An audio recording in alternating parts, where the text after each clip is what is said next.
5 বছরের একটা বাচ্চা আছে, আমাকে আপনি ধরে নেন না, নিয়েন না ধরে। এটা আমি কখনোই করি নাই। সে বলছে আমার একটা বাচ্চা আছে, এটা আপনি কইরেন না, আমি নির্দোষ, আমি প্রিয়ার সাথে এটা করি নাই। প্রিয়া আমাদের সাথে ভিডিও করে, তামান্নাও যেমন আমাদের সাথে ভিডিও করতো, প্রিয়াও সেম এমন আমাদের সাথে ভিডিও করতেছে। আপনি ভুল বুঝছেন, আপনি ওদের কথা আমাকে নিয়েন না। আমার একটা মান সম্মান আছে, আমি ভিডিও করি, আর আজ পর্যন্ত কারো কাছে আমি খারাপ প্রমাণিত না, বা আমি এরকম কিছু করি নাই। তারপরে প্রিয়ার মা বলতেছে, কুরআন শরীফ ধরে বলতে পারবো যে ইমরান আমার মেয়েকে দর্শন করছে। আমি হচ্ছি তার ওয়াইফ। একটা ওয়াইফ রাইখা কিভাবে সে দর্শন করে বলেন? সে তো অবিবাহিত ছেলে না যে সে দর্শন করবে। আর প্রিয়া খানের থেকে আমি মনে করি যে আমি যথেষ্ট সুন্দরী, তার থেকেও আমি কম না। তা আমার হাজবেন্ড কেন যাবে তোমার কাছে? তারপরে হচ্ছে পুলিশ তাকে ধরে নিয়ে যায়। আমি নিজে ওয়াইফ, আমি তাকায় রয়েছি তার দিকে, তাকে নিয়ে যাচ্ছে। আমার ইচ্ছা করছিল তখন আমি লাভ দিয়ে আমি কিছু একটা করে ফেলি, যে শুধু শুধু আমার হাজবেন্ডকে ধরছে মিথ্যা অভিযোগে, মিথ্যা আসামি তাকে দেওয়া হয়েছে, সে কিছুই করে নাই। তারপরে নিয়ে ওরা চলে গেছে। যাওয়ার পরে আমি খুবই কান্নাকাটি করছি বাসার ভিতরে, অনেক কাঁদছি। ওই দিন রাতে আমি সারা রাত ঘুমাই নাই। আমি শুধু ইমরানের জন্য ঘুমাই নাই সারা রাত, যেটা কি থেকে কি হয়ে গেল। আমি শুধু তাকে বাধা দিছি যে প্রিয়া খান তুমি কথা না বলো আমার হাজবেন্ডের সাথে, আমি কষ্ট পাই। আমি একজন ইমরানের ওয়াইফ হিসাবে আমি কষ্ট পাই, তুমি কথা বললো না, প্লিজ তুমি কথা বললো না। আমার কোনো কথা শুনে নাই। ওর মোবাইলটা পর্যন্ত আমি নিয়ে প্রমাণগুলো বাই করতে পারছি না। নিয়ে যাওয়ার পরে ওরা আবার অনেক ভিডিও করতেছে, দেখলাম অনেক ভিডিও করতেছে। তো আমার হাজবেন্ডকে একটা হানি টিপে পালানো হয়েছে, একটা চক্রান্ত। ওরা হচ্ছে আমাদের যে নেত্রকোনা থানা, আটপাড়া থানা, মদন থানা, এই প্রিয়া খানের কিন্তু বাপের বাড়ি হচ্ছে আটপাড়া থানা। তো ওর বাপের সাথে প্রিয়া খানের মার ঝামেলা অনেক দিন যাবত। তো এখানে হচ্ছে প্রিয়া খানের বাবারে ওর মা দর্শন মামলা একটা দেয় নাই, 10টা মামলা দেওয়া হয়েছে। প্রিয়া খানের মা দিছে এটা দর্শন মামলা।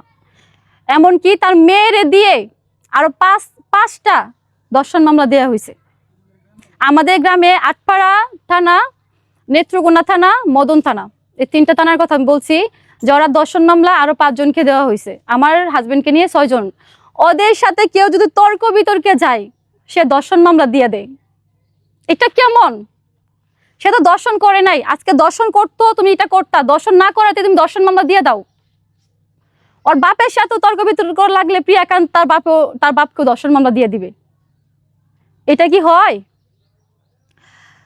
তো সে এই কাজটা করছে আমার হাজবেন্ডের সাথে, সে দর্শন মামলা দিয়ে দিছে। যেহেতু কোনোভাবে পারতেছে না আমাদের সাথে, দর্শন মামলা দিয়ে আমার হাজবেন্ডকে ধরাইয়া ওরা থানায় পর্যন্ত নিয়ে যায়। এটা এখনো মীমাংসা হয় নাই। তো আমি প্রিয়া খানকে বলছি যে তুমি এটা ভুল করছো, তোমাকে আমি শুধু নিষেধ করছিলাম যে তুমি আমার হাজবেন্ডের সাথে কথা বললো না। তো আরেকটা কথা হচ্ছে, ওরা থাকতো ওরা থাকতো গ্রামে, থাকতো নেত্রকোনা, থাকতো আগে আমাদের লোকের যখন পরিচয় হয়েছে নেত্রকোনা থাকতো। থাকার পরে ওরা হঠাৎ করে ঢাকা চলে আসছে, আমি তো এটা বলছি।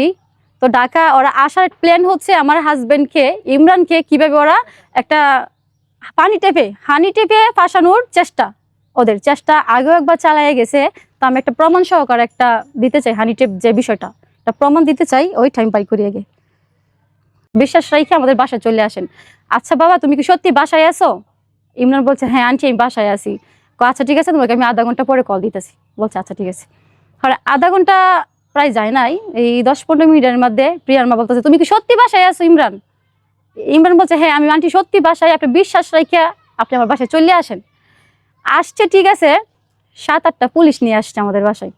আর আমি মানে ছাদের উপরে ছিলাম, কাপড় আনতে গেছিলাম তখন রাত বাজে 12টা 12:30 এরকম। আমার কাপড়গুলো আমি আনতে পারি নাই, আমি গেছিলাম ছাদে। তো ছাদের উপরে থাইকা আমি এই মুহূর্তে আমি মানে বাসায় মানে সিঁড়িতে নামবো, এর মধ্যে দেখি যে আমাদের বাসায় 7-8 জন পুলিশ। দেখে তো আমি পুরো অবাক লেগে গেছি, কি ব্যাপার? প্রিয়ার মা আসার কথা, পুলিশ নিয়ে আসছে, আইসে আমার হাজবেন্ডকে আর বুকাজানুদকে হাতে নাতে ধরে ফেলছে। সে অন্যায় না করার পরও তাকে পুলিশে ধরে ফেলছে। ইমরান বলছে যে দেখেন স্যার, দেখেন আমার একটা বাচ্চা আছে, আমার একটা 5 বছরের একটা বাচ্চা